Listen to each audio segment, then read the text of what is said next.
የእናቱን አስክሬን ቤት አስቀምጦ ፈተና የተቀመጡ ታዳጊ የብዙዎቹን ልብ ያስለቀሰው የካሊድ ታሪክ። በምስሉ ላይ የምትመለከቱት ታዳጊ ካሊድ ይባላል። ገና የ14 ዓመቱ አፍላ ወጣት ነው። ከሁለት ታናናሽ ወንድሞቹ እና ከእናቱ ጋር በሸገር ከተማ አስተዳደር በየካ ጣፎ ክፍለ ከተማ ይኖር ነበር። የወላጅ አባቱ ከእርሱ ርቆ በጅጅጋ ከተማ ሌላ ትዳር መስርቶ በመኖሩ የቤቱ ዋልታና ደጋፊ እናቱ ብቻ ነበሩ። የማይታጠፈው የእናት ቃል። ሰሞኑን የካሊድ እናት በጽኑ ታሞ በነበረበት ወቅት ልጃቸውን ወደ አጠገባቸው ጠርተው አንድ አደራ ጥለውበት ነበር። እኔ አንድ ነገር ብሆን እንኳን ምንም ቢፈጠር ዓመቱን ሙሉ የለፋበትን የ8ኛ ክፍል ሚኒስትሪ ፈተና እንዳታቋርጥ በማለት ቃል አስገቡት።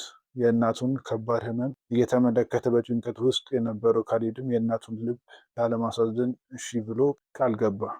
ፈተና ከመጀመሩ ጥቂት ሰዓታት በፊት ታሪኩን ይበልጥ ልብ ሰባሪ የሚያደርገው እዚህ ላይ የ8ኛ ክፍል ብሔራዊ ፈተና ሊሰጥ ጥቂት ሰዓታት ብቻ ሲቀሩት ከዚች ዓለም ድካም አብቅተው ሕይወታቸው አለፈ።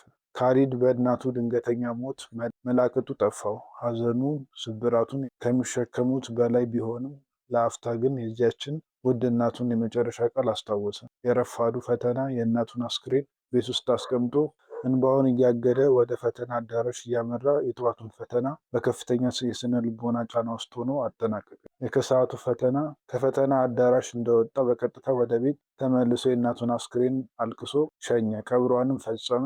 ከዚያም ገና ከቀብር መልስ የሰዓቱን ፈተና ለመፈተን በድጋሚ ወደ ፈተና ክፍል ተመለሰ። የብዙዎችን ልብ የሰበረው የካሊድ የህይወት ፈተና ይህ በ14 ዓመት ታዳጊ ላይ የደረሰው ከባድ የህይወት ፈተና እና ለአደራ ታማኝ የመሆኑ አስገራሚ ታሪክ የብዙዎችን ልብ በሐዘን አስለቅሷል። እናንተ ስለዚህ ታዳጊ ህፃን ምን ትላላችሁ?